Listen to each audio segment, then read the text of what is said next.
Et si tu vois cette vidéo, c'est peut-être que tu as vu la première partie où je te montrais comment j'ai fait cette photo de la nébuleuse du casque de Thor. Et bien, dans cette vidéo, maintenant, je te montre comment j'ai fait le traitement de cette image, comment on passe de ça à ça.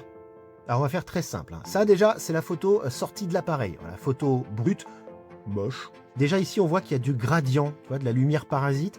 Ça peut venir de la pollution lumineuse ou de la lune, hein, de la lumière de la lune. Avec une petite manip, je vais enlever ce gradient. Voilà. Ensuite, je vais corriger un peu les couleurs. Là, tu vois, le logiciel a compris, grâce à la position des étoiles, quel coin du ciel j'ai fait en photo. Donc, il va corriger légèrement les couleurs, calibrer un petit peu l'image. Ensuite, j'applique un traitement plutôt efficace pour faire ressortir les détails de la nébuleuse. Ça va réduire aussi un petit peu la taille des étoiles. Et là, si je zoome, regarde, il y a du bruit sur l'image. Le bruit, ce sont ces petits grains, ces petits pixels disgracieux.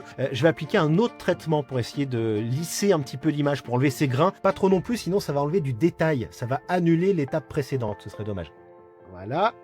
Là, ça me paraît pas mal. Maintenant, j'enlève les étoiles. Regarde, on va les mettre de côté. Et on va travailler sur la nébuleuse uniquement. Comme ça affectera pas les étoiles. On les rajoutera après de toute façon. Hop, je joue un peu sur les couleurs, un peu sur les niveaux, la luminosité, la saturation, bref, sur pas mal de trucs. Et une fois que ça me plaît, et ben hop, je remets mes petites étoiles. Et voilà ma photo de la nébuleuse du casque de Thor. Je te laisse me dire si ça te plaît. J'ai fait une autre version aussi. Attends, je te la montre. Voilà, tu vois, il y a plein de façons de traiter une image en astrophoto. Je te laisse me dire quelle version tu préfères en commentaire.